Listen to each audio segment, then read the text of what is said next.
awards this certificate of recognition to Engineer Joselito Alfonso A. Zulueta, and grateful recognition of their invaluable knowledge and expertise shared with the Philippine Society of Mechanical Engineers, Inc.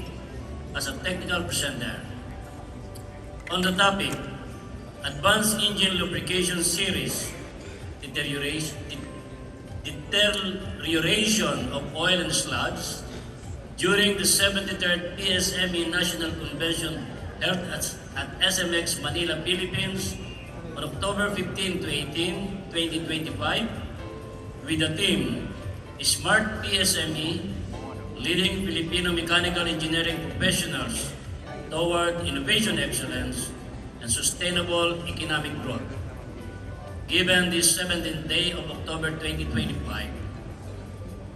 Signed by James D. Abarca, PME, National Vice President for Technical Affairs. Signed by Jerez D. B. Ramiliano, PME, 73rd PSME National Convention Chairman.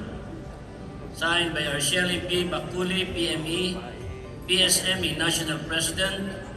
Attested by Rodolfo S. Alcuriza, PME, PSME National Secretary.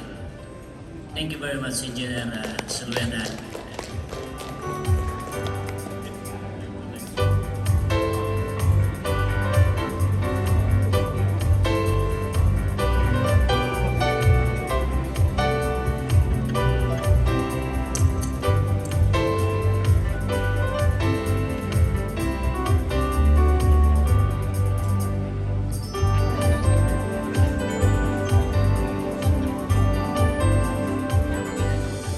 Thank you very much. One more time, a round of applause for Engineer Joselito Alfonso Zulueta.